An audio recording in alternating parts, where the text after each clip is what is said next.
Hi, everyone. Today we're going to chat with Andrew Rose, who's been in the security field for over 25 years and is currently the CISO of SoSafe, or he'll explain exactly what he does. Andrew has earned many different titles, including European CISO of the Year, and has been speaking at many different conferences and private events as a keynote speaker. With a diverse background in security, we're excited to have Andrew share his expertise with us today. How are you, Andrew? I'm very good. Thanks for inviting me on. Really pleased to be here. Amazing. So we just started talking and you told me that you're not exactly the conventional CISO. What does that mean?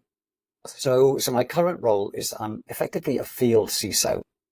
So a field CISO is very different from a normal CISO. I'm much more external facing.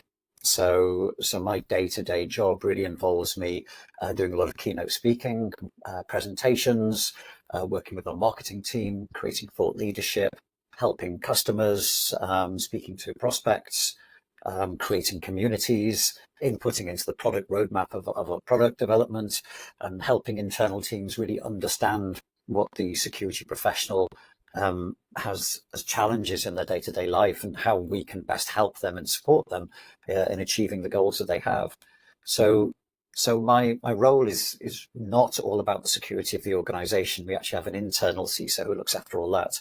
I'm much more external facing and looking to help the brand really understand the role of CISOs and deliver what CISOs really need. That's sort of my role as a field CISO. Amazing. And how did you get to this position? I'm assuming that in the past you were a CISO. I was, yes, for many years. So I've my journey to becoming a CISO was started many years ago. I was actually working for a large insurance company in the fraud investigation department, um, and I did that Hmm. for quite a while. And then I decided I actually wanted to do something a bit more technology based. So I applied for a job in the IT department and moved into their user administration team. And it was their user administration team that really made me start to work with the security team. And this is back in the day, many years ago, when no one cared about security. It wasn't a priority at all. So me showing some interest in the security team, they just loved it. Like, my God, somebody else is interested in security. This is awesome. So I went to them after a couple of months and said, I don't think I'd really like to work in this team. And they were like, oh my God, yeah, come and join us. So I moved into the security team there. And unfortunately, quite rapidly found out that they were doing security pretty poorly. The whole attitude they had was very Hmm. much about security says no. Um, and so I didn't stay in that security team all that long. And then I moved on to other organizations and became a security analyst, then head of security operations, and then in charge of the whole security piece. And I did that sort of transformation within the legal sector. And then so I was CISO in one law firm, then moved to the largest law firm in the world and was CISO there. Then, then at that point, I was like, well, what do we do next? I've just finished the largest law firm in the world. Where do I go next as a career point? So I actually sort of took a step aside and became an analyst for Forrester Research, doing investigation into the role of the CISO, but also into security awareness and culture change. And that's when I started to really develop my passion for the human side of cybersecurity. I was then tempted away from Forrester after about 4 or 5 years to become the CISO of UK air traffic control, which was a role you just couldn't turn down. It was so exciting, such an incredible role. So security means so much to them in terms of safety.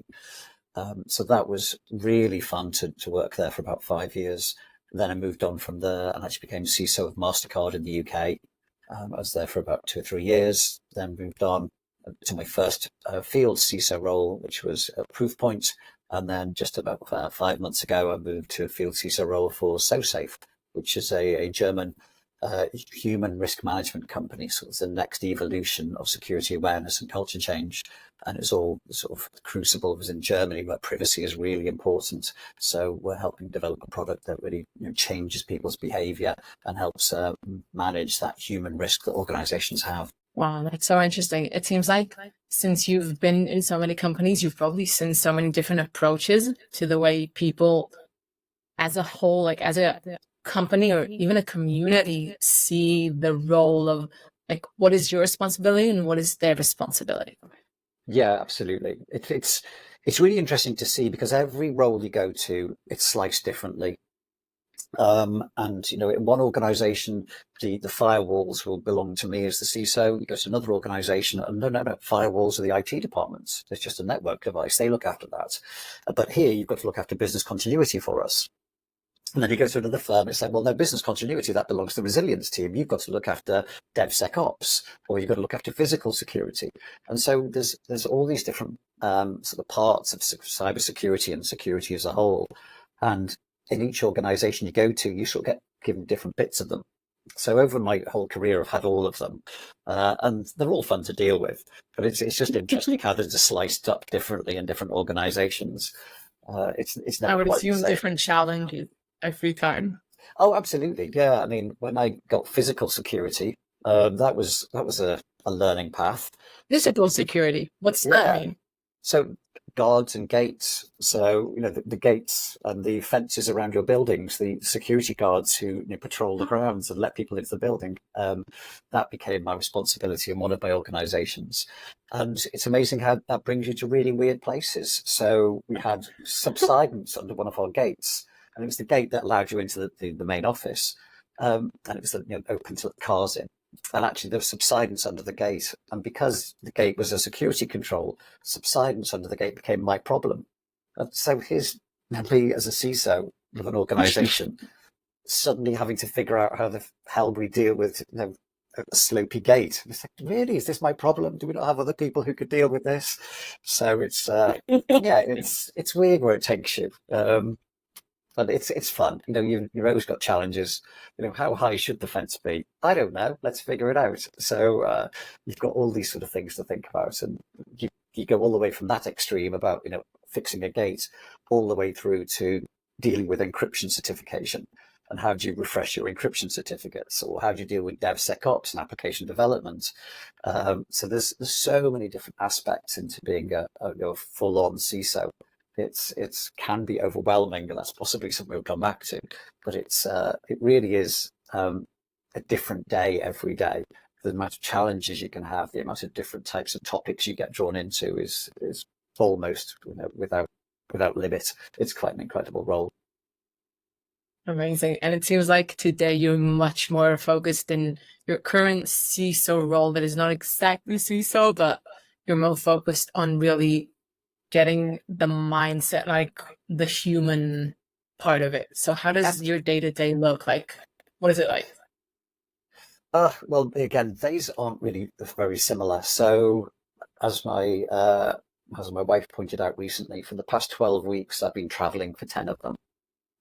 So going all around Europe and the States, doing presentations, appearing at events, doing keynote speeches, working with customers, having roundtables with customers and prospects, and having discussions about certain aspects. I've been doing presentations on stress management in the CISO role.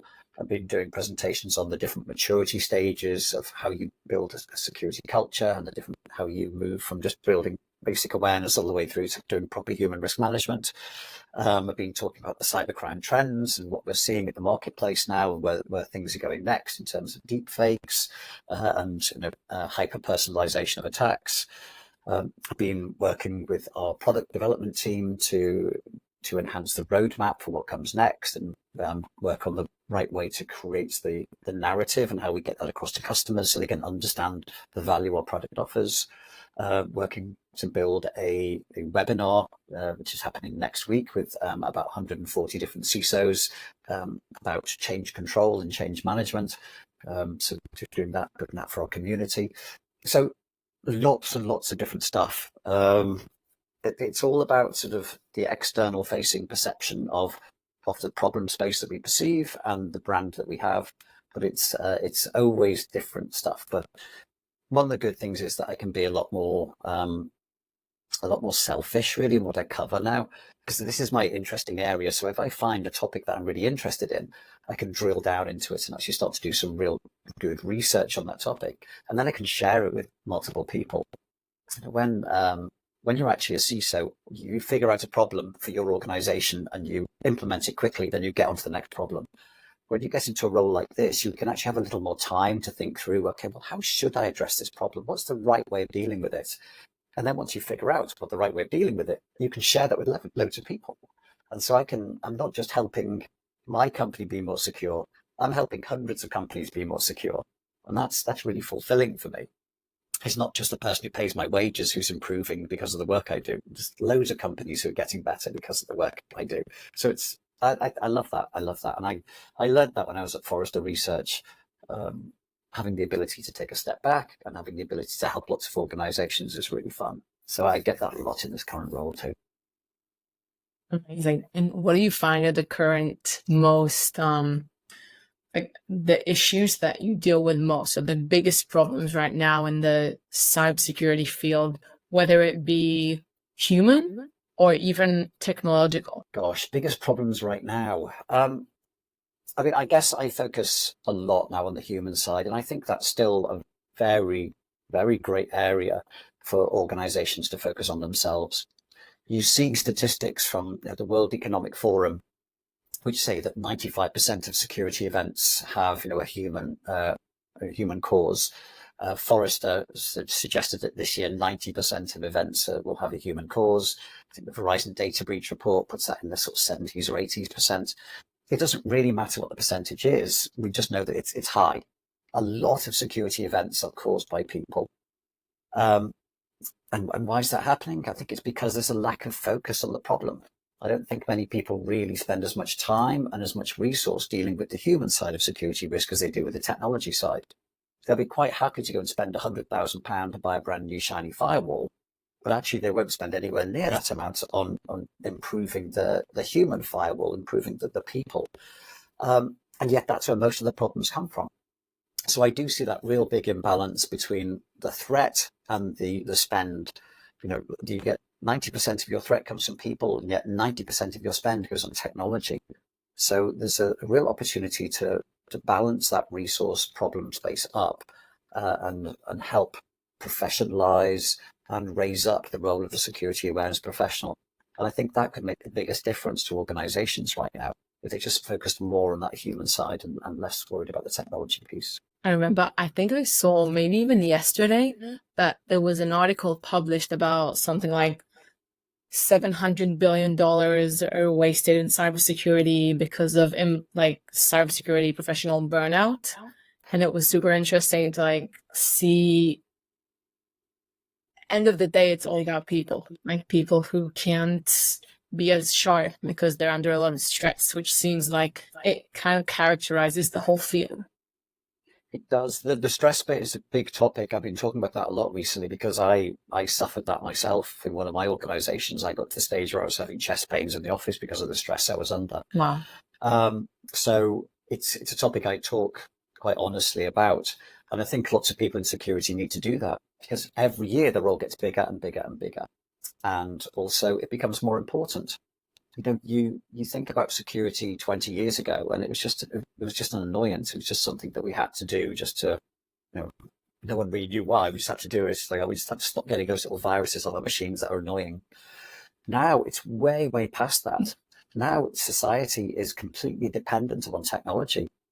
And if technology fails, companies can fail, supply chains can fail. And that could have a massive implication on society as a whole.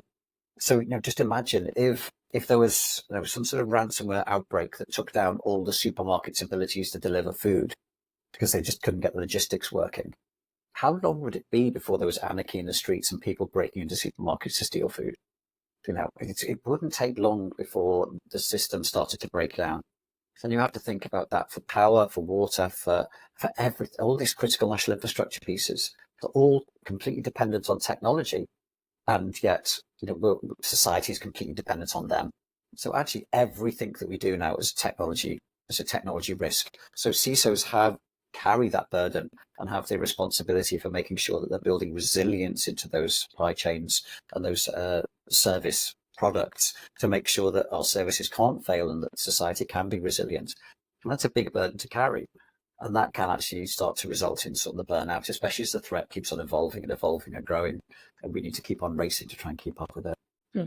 Do you think there's a difference in terms of, stress between being a CISO of a smaller company and that doesn't necessarily have a team, or being a CISO of a big company with a few employees and Like, how do the two compare? Um, I guess it depends on the scale of the team. Um, so a CISO, I've seen sort of solo CISOs who work on their own. They can have different types of roles. Some of them can be quite hands-on and technological, so they're actually getting in there, changing the firewalls and configuring the systems, and that's fine. And some of them can actually be very sort of second line control, so they're actually doing audits and they're making sure that the policies are written and they're delivering to the firewall guys. This is how you set up a firewall, and again, that works fine too for those smaller organizations. Once you start to build up a larger team, then it can get more complicated. And actually, once you get into the actual quite large teams, you tend to spend all of your time not doing security. So as a CISO, you'll spend more of your time in budget meetings, in project planning meetings, um, working with the HR team to make sure your people are getting the right support and they're in the right packages and bringing people into the team. So you end up just becoming a standard manager, but with parts of actual real hard work where your team will drag you in for, we've got a crisis, we've got a big problem that none of us can solve, can you solve it? And so you get snippets of security, and it's mainly when those are sort of complicated, difficult political problems or priorities, then you have to sort those out. But actually, for a large corporate CC, you spend a lot more time just on that finance and HR type issues.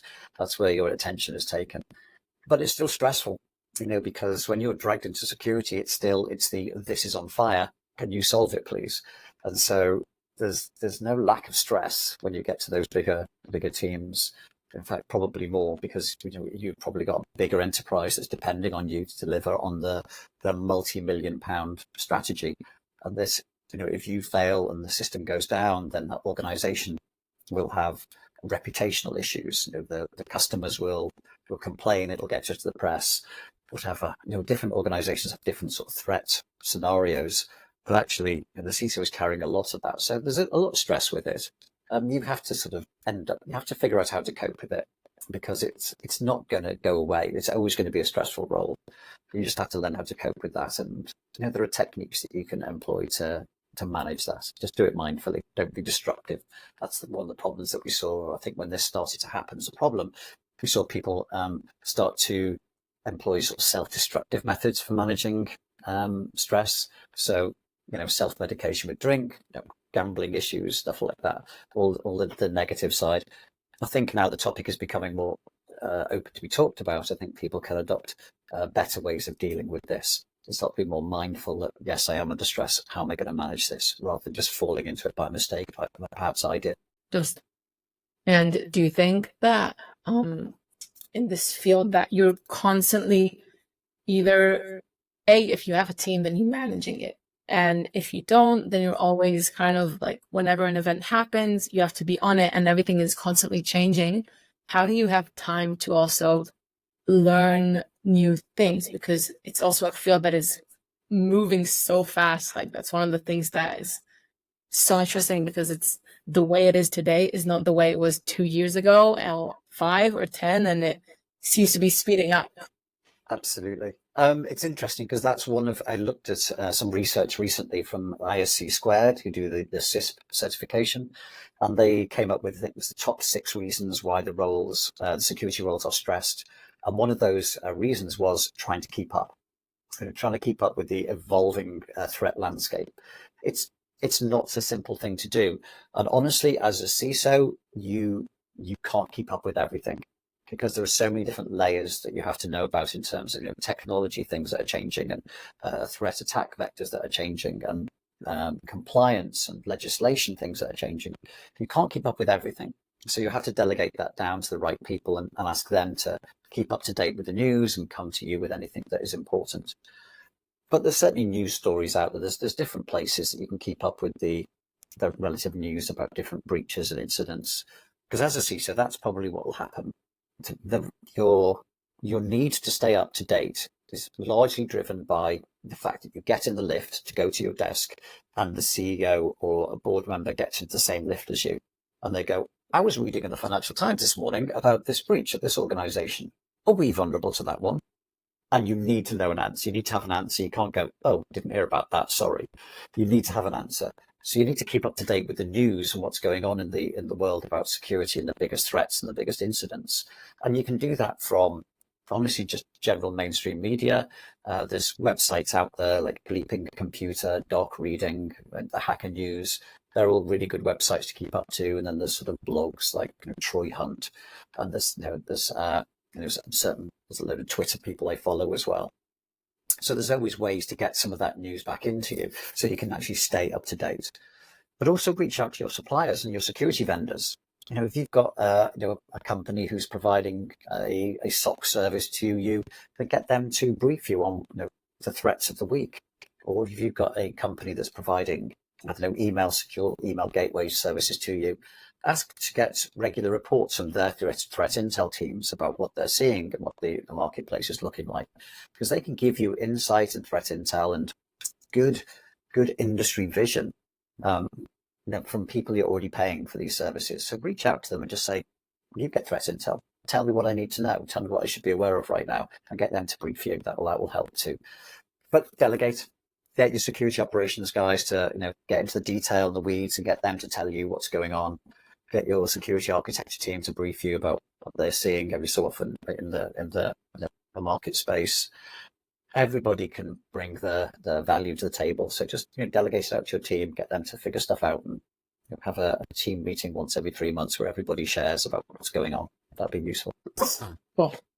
Do you think, what is one thing that CISOs don't really think about, but they should? It's a difficult one because CISOs think about everything all the time, constantly. That's what we do. I guess I could go back to the blind spot of human risk again. I think I've already mentioned about the imbalance in terms of resource and risk. So I think that's possibly something that we don't spend enough time thinking about. There was a slide which I found really impactful that I saw several years ago, and I still bring it out in some decks occasionally. And it was about the attacker versus the defender perspective on organizations. And I think what you see that as a defender, you spend all of your time thinking about, okay, let's keep the firewall up to date. Let's keep the intrusion detection system going. Let's look at the endpoint detection recovery systems. And you're constantly looking at the technology. It takes all of your time and all of your focus and all your money. And then you say, okay, well, what's the attacker looking at? And the attacker does not care about any of that. They don't care what firewall you've got. They don't care about what endpoint detection response system you've got. They care about who works there. Who is going to have access to the data I want? Who's going to have credibility? Who can I target with some spear phishing, which means they'll actually engage with my content and I'll be able to steal their credentials and log on as them. And then, my job is half done. So they look at your organization entirely differently than you do. You worry about your technology, they worry about your people. And so I think there's something we need to learn from that. And that is that I think people are your primary attack surface. When people talk about users being, the weakest link or your first line of defense or strongest line of defense, whatever they call them, I don't think any of those are relevant. I think you need to think about people as your primary attack surface. That's what the attackers are trying to subvert. They're trying to get in and exploit your people. So I don't think that CISOs really spend enough time thinking about that perspective. And that's obviously my job now, is to try and change people's minds and make them think in that way. But that's something that I think CISOs could step back and have a think about. Am I really putting enough time and effort into the people side? If I could have a second one as well in terms of blind spots, I'd probably say it's have a think about resilience as well. Because so many organizations think about, okay, resilience is we get hit by malware, we're taken down, but we can rebuild from backups and then we get going again. I think that's sort of an outdated view of resilience. I think resilience in these days needs to be, how can we continue to operate even though we've been compromised? How can we still pump oil? How can we still create widgets? How can we do that even though we know that part of our network has got a hacker on it or some of our data has been leaked? But it's about the continuity of service. So I think that's another thing that CISO should start to think about. Don't think about fail and recover. think about service continuity, despite the fact that you've been compromised. I think that's another thing that they need to think about going forward. That sounds very like a very modern problem. Like everyone is expecting everything to work all the time. So we've come to an age where you have to kind of be able to. You do, and there's lots of different industries I've spoken to where it becomes really interesting to discuss that. So, I've spoken to a factory, organization. They've got a factory going, and they said it's unsafe to switch the factory off in a rapid way. So you've got to keep it going. You've got to be able to sort of spin it down if you want to turn it off, and if you want to turn it back on again, then it takes a long time to turn it back on again. So they need continuity. There's another one which is a really interesting case study, which is a chicken manufacturer. So basically they breed hundreds and thousands, probably millions of chickens every month. And then they process them and sell them to supermarkets. And so the whole chain of creating chickens, rearing them, and then slaughtering them and packaging them, that can't stop. That can't stop because your systems are down. Because otherwise it gets really horrible. You can't just leave chickens in a barn for a couple of extra weeks while you get your backups going. That's just not going to work. So talking to those guys, and they've come up with paper-based systems. So they know that even if all of the computers go, they can still run their business. They can still keep things going and keep things moving. And I think organizations need to think about that.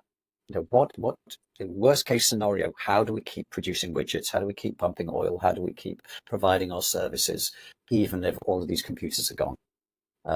And for some organizations, it might be quite relatively easy to do. For some, it'll be incredibly difficult. So you need to think through that scenario. What can we do to keep our service, to keep continuity of our service?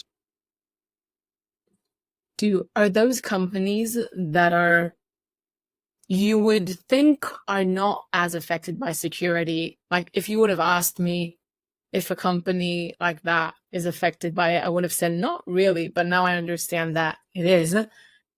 Are these companies being targeted by attackers?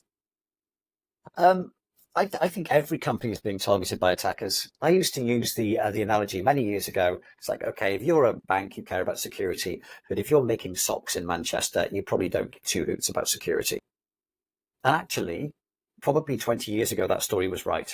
Now that story is entirely wrong, because if you're making socks in Manchester, you absolutely depend on technology, because your systems probably make the designs in the socks using a computer system. You probably have a logistics system, which is all based in technology, and a routing system and a customer database, and people pay for your socks online. Suddenly even though you make socks, you're 100% dependent on technology. So if technology goes, you can't make socks, you can't ship socks, you can't sell socks, you're done. So every organization will feel differently about whether they're a target or not, like every individual does. They'll think, oh, no one's going to bother with me. I just make socks. Who's going to care about me?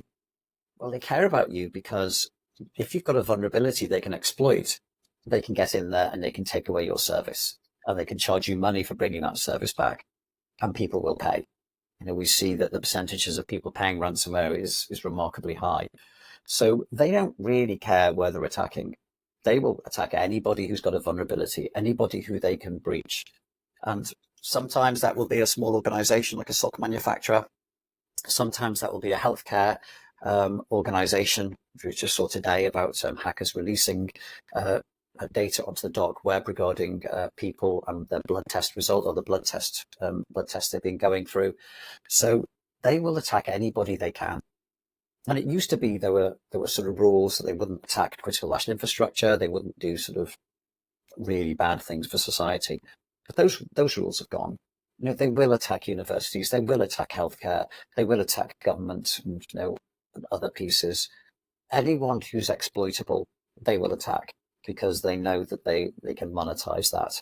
So everybody is vulnerable. Interesting. I was talking to a CISO last week, and he told me about when he started working for a relatively small financial services company. The CEO told him, we're not going to get attacked. And he was just sitting there being like, it's not really a question of whether. I mean, the whole thing is, it's that the question, to that, if the CEO said we're not going to get attacked, you could probably say, well, we're probably being attacked right now. Because you know, if Really? you, To that yeah, extent? it really is. Because if you think about most organizations throw away 70% of the incoming email because it's nonsense, it's spam and it's malware, and it's just opportunistic crap that they will throw out everywhere on the basis that some of it may get through and some of it may get clicked. Um, and so if you count that as an attack, then absolutely you're being attacked all the time.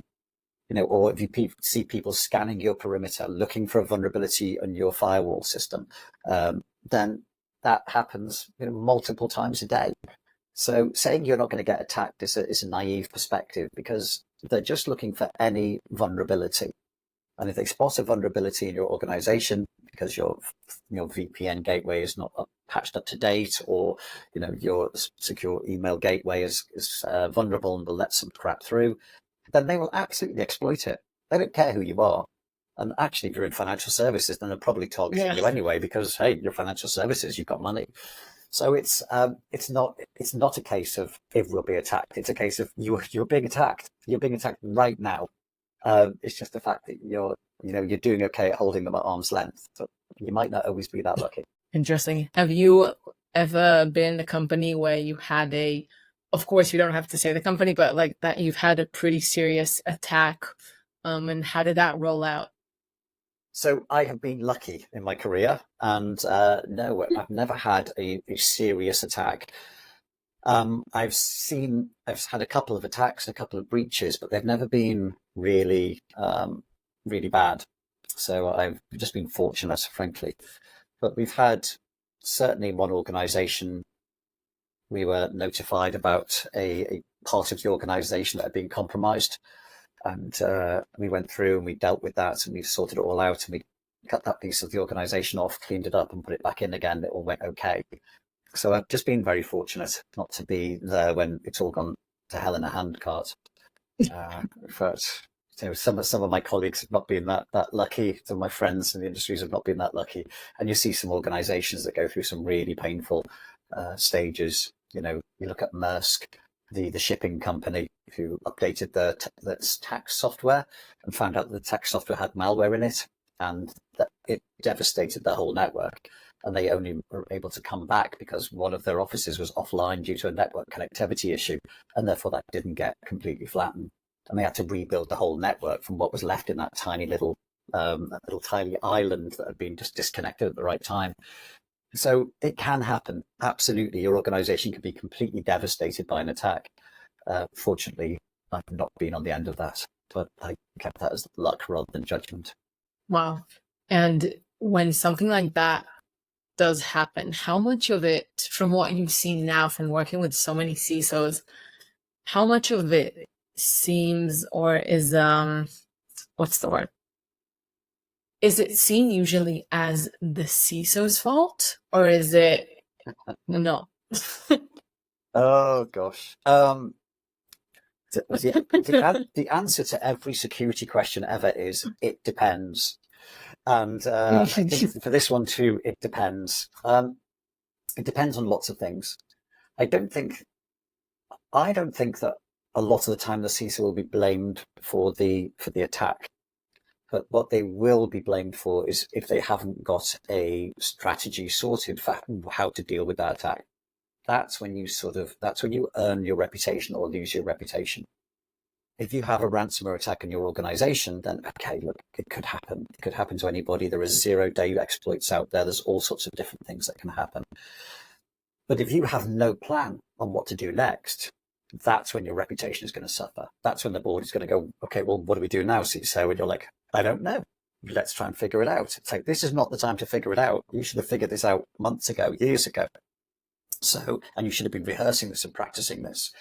So the CISO can get blamed, definitely. In some organizations, they'll have a naive perspective that, hang on, the CISO's responsibility is to keep us secure, and therefore they failed. Therefore, we need to have a scapegoat for this event. Therefore, we're going to fire them. That absolutely does happen.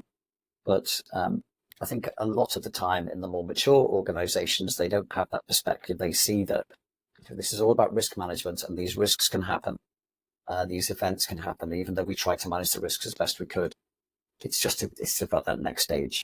Okay, so now what? How do we recover? How do we, deliver on that resilience thing I was mentioning earlier? How do we deliver on service continuity? How do we recover, get ourselves back up? How do we manage the situation so our reputation isn't damaged? What do we need to do next? That's where the CISO's reputation can become hero or zero. Amazing. So it's really, you're saying that everyone can get attacked in some way, but what makes you a so-called good CISO is having a plan for dealing with what happens next. I think there's loads of things that make you a good CISO, loads of different aspects, but you need to build your organization to minimize that risk. But you need to do that pragmatically, so because you could bankrupt a company trying to make it secure, or you could make it so secure that they can't do business anymore. I remember paying a sizable amount of money to a big four consultancy to give me a secure server build. And they gave me this secure server build and we implemented it and it wouldn't work because it was so secure. It just wouldn't connect to anything. It wouldn't do anything. It was secure, fine, completely useless. Couldn't use it at all. So as a CISO, you could do that. I could get your company to be secure by turning off all the computers and building a big wall around your building. Ta-da, secure. But hey, no one can get into work anymore and the systems don't work even if they could. So your business is not going to work. So it's all about finding the pragmatic route through and finding, okay, so we've got to accept the risk of connecting to the internet or having online mail systems or online marketing and electronic transaction systems. So we've got to have those. They could be attacked. They could be vulnerable. There could be a 0 day. There could be an exploit in there that even the manufacturer doesn't know about. There's always a risk. So yeah, you manage that as best you can. You put defense in depth, so you got layers and layers of control. So if one control fails, hopefully another one will pick it up. You then put in place a whole strategy regarding, okay, so if it does fail, how am I going to know? How am I going to detect that we've got a compromise? How am I going to detect that information is leaving our organization that shouldn't be? How am I going to detect we've got a ransomware breach? How can I really minimize that time to detect the exploit? And then it's going, okay, so if we have got exploited and it got through, now how do I recover? How do I recover this organization? How do I clean up the infection or the breach? How do I get us back so we're rapidly delivering back on our value proposition again? It's all of those pieces that come together to actually make you a good CISO. It's being able to manage all that within a budget and within a resource limitation that you've been given in terms of staff and money, etc. How can you manage all that to the risk appetite of the organization? That's sounds like a game of chess. You a little get bit. something. And every day the attackers will make their move and then you have to make a counter move, or you just got to look back and go, no, happy with my position. This is where we need to be. We're good. But let's keep on testing it. Let's keep on making sure. Let's keep on refining. Let's see about how we build for the future, because the attackers are building for the future. They're doing research into what they can do. So you're seeing technology like deepfake technology coming out. The attackers using AI. So, okay, so they're about to make a move. How can we make a move to counter that? How can we improve our position as well? So it's a game of tactics and strategy. Short-term tactical moves to shore up events and threats that just pop up on the day, and then strategy to go, okay, where's this all going? How can I improve my situation? How can I make sure this is the best, most resilient organization I can possibly make with the limitations of money and resource that I have? And it's fun. It's a really fun job. We have talked a lot so far in this about the stresses and the strains. Absolutely, they're real, but gosh, it's a rewarding job, especially when it really matters. Looking after air traffic control, God, that mattered. Security that was keeping people alive. It was keeping the UK infrastructure and economy moving by enabling flights to go in and out of our country. It was so important. Safety of our population and the air travel industry was so important. It really mattered.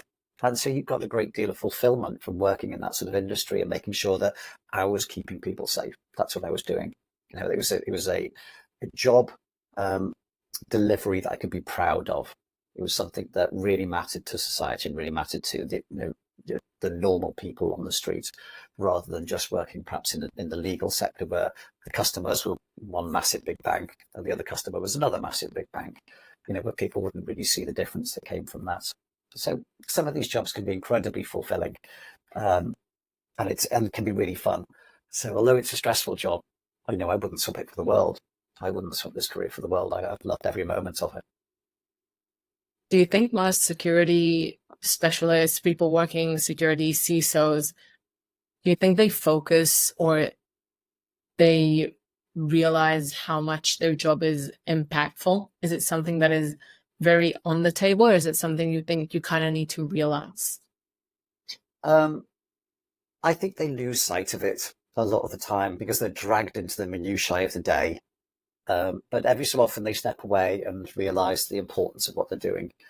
I did when I was at Forrester, I did a study into CISO and their career aspirations.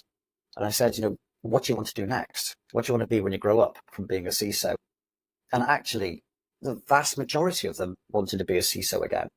They didn't want to go into a different role, didn't want to become a chief risk officer or a COO or anything like that. They just wanted to do security because they loved it. And so I also asked the question, what reward do you get from this? Is it just about the money or is it something else? And a lot of the answers came back saying, I feel I'm making a difference. I feel I'm helping society. I'm helping my organization, and that's part of society. I'm helping them stay safe. I'm helping them stay resilient. I'm helping them stay in business and profitable. So there was a lot of that personal fulfillment that comes from the role. But you can lose sight of that because the job is so busy and so full on that you can just end up sort of thinking you're just a little, hamster in a hamster wheel running around trying to fix stuff. But every so often, perhaps when you go on vacation, if you get a vacation, then you can go away and you can think about this and go, actually, you know what? I'm doing a good thing. I'm keeping the world safer. I'm minimizing cybercrime, and therefore I'm giving society trust in the technology that they depend on every day. And depending on your industry you're in, you're adding value to people's lives. And you're keeping that safe and ensuring that value can be added every day and people can trust in the things around them. And that's definitely a good thing. Amazing. So in a small transition, what do you think the security field will look like in a few years? What would be different? What would be the same? Oh, gosh. So I guess we're going to see a lot more automation coming in. AI is the topic at the moment, and it can definitely be helpful. So we've got a lot of security vacancies, staff opportunities that are missing, which you can't replace. We can't get people in. So I think AI is going to come in and start to help us out. It'll start to help the Security Operations Center. It'll start to help the DevSecOps guys. It'll start to help threat intel people. There's loads of different roles it will help. And it will enable us to be more effective and more efficient with some of the limitations that we've got, which will be great. So we'll be able to be better at our jobs and faster at sort of detecting things, which is all great. I want to see from the human side again, I want to see more professionalization of the user awareness role. Because one of the things that I find disappointing is the fact that actually the CISO will constantly have a right-hand person, and that right-hand person will be the head of security architecture or the head of security operations. But it's so rare that they have a left-hand person who looks after policy and communications and the human side. That person tends to be a lot further down the tree, like further down that sort of career ladder. And often a lot of the people I see who look after user awareness are people who just do it part-time. They'll do it 1 day a week, and the other 4 days a week they're doing governance, risk and compliance, or doing audit, or doing something else. So I think there's a huge opportunity for professionalization of that role, for it to become really up to be an equivalent of the head of security ops. So they will look after awareness, policy, communication, all of those aspects which are equally vital in driving change and driving secure behavior in your organizations. So that's the second thing. So AI, professionalization of the user awareness role. And I think the third one probably would be, I think the CISO role has got more scope to be elevated further, because although it starts at the C, it's not the same size C as a COO or a CEO or a CFO, or even a CIO. All of those tend to sit on that board level, and the CISO doesn't. The CISO tends to sit a layer below. I think there's opportunity in the next sort of 5 to 10 years for the CISO role to be elevated further. But because that will stretch it even thinner, I think what we'll see effectively, there'll be like a board level CISO who looks at strategy for your organization, and then there'll be an operational CISO who reports into them. So I think we'll start to see, effectively some of the current CISOs taking that step up to become more strategic and on board facing, and actually more CISO roles coming in underneath to look after the operational side of it. So it'll be a challenge, but I think we'll see the continuing escalation of the CISO role as well. Interesting. Do you think the CISO role usually is someone who would want to go, like in my mind, I'm thinking of a CISO as someone who's quite technical, and you are quite unique in the fact that you're very aware to the stress factor and the human factor. And do you see a lot of CISOs wanting to advance to a position of looking mainly at the human side rather than the technological side? Or do you think, what do you? I'm not sure. I think I wouldn't say I'm unique. I'm relatively unique in having such a specialist sort of interest in this area. But I think I can find a lot of CISOs in my network who are that strategic visionary CISO, who have left the operations side and left the technical side behind a little bit, but are very focused on that board level engagement, on the aligning the security strategy with their business strategy, on becoming business professionals and enabling security to weave its way into the very fabric of the organization. I think that's pretty much what a CISO is. If you really want to define how the CISO should be operating, they should be that conduit, the communication vehicle between the board and the technology department, so they can speak to this security operations analyst, and the security operations analyst would tell them all about this technical vulnerability. The CISO then turns to a board member and says, what he means is that our business operation is in peril because there's a new vulnerability out there that we're vulnerable to, that this could take our business operations down and we could lose profits, wouldn't be able to open this office in this jurisdiction. And the board member would come back and the CISO would then turn to the security operations analyst and go, what the board member meant was that, yes, you need to implement this control and close this port and change this and update that. You need to be that conduit to be able to talk both languages and actually enable that the business strategy and the technical strategy can be aligned on that risk-based focus. That's what a CISO really is. They need to be able to operate in both of those worlds. If you're still stuck in the technology world, you're not going to get the credibility you need at the board to drive further investment, to drive strategic change, to drive risk adoption and risk identification and treatment. You're just not. You're just going to be seen as a technology guy. So you need to move out of that space and you need to become a business professional. You need to be able to communicate at the business level. And that will take you away from the technology, absolutely, because you can't really be both. Although I have to say I've met one or two CISOs who are, and they're incredible. But I couldn't do both. I couldn't be both of those people at the same time. So you have to sort of water down your technical capabilities to build up your business capabilities. But I don't think you can be a good CISO until you've got both. You've got a good grounding of being a business person and a technical person. So that's where I think I see most CISO roles going in that direction. Amazing. So one final question. What advice would you give to anyone who's looking into getting into cybersecurity, or anyone who's looking to advance in it to become a CISO? I guess it's probably two bits, I would say. I think it's perhaps just three, I'm not sure, two.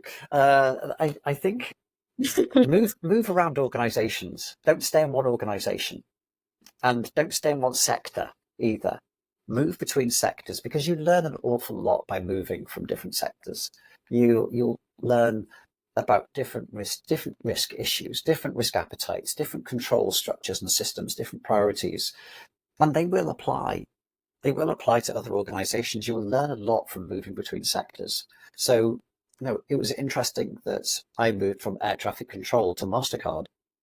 And actually, there was a lot of similarities in that. They don't sound like they're very similar, but they really were. So you can learn a lot from different organizations. So try and move between different industries and see what you can learn.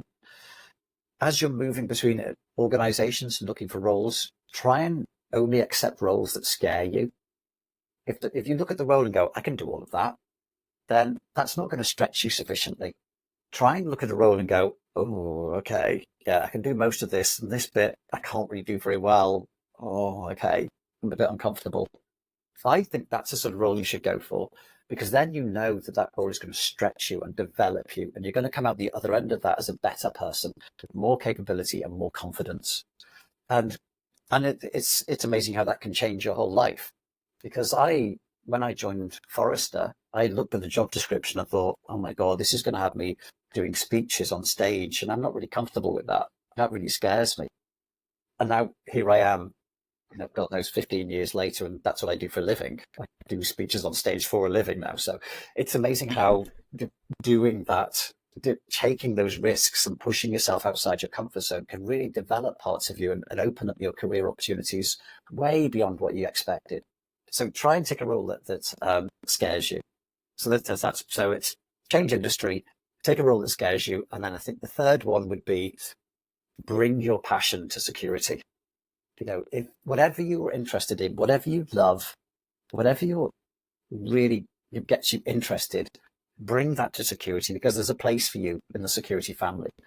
If you're really interested in coding or hacking or law or storytelling or even sort of art and drawing, there's a place for you in the security industry. We can find a role where that will be embraced and will be useful. So I think try and bring your passions to the role and find out where that can fit, because then the job doesn't become anywhere as taxing as a job. It becomes something you love doing. And if you love doing your job, then you're going to be much more effective at it, and you're going to be better at it. And it's not going to feel like hard work. And so there's so many different benefits that come with that. So definitely try and bring your passion to the job as well, and look for opportunities to leverage what you're interested in within the environment, within the context of cybersecurity, because there will be an opportunity. It's just looking for it. So I think those are my 3 bits of advice. Amazing.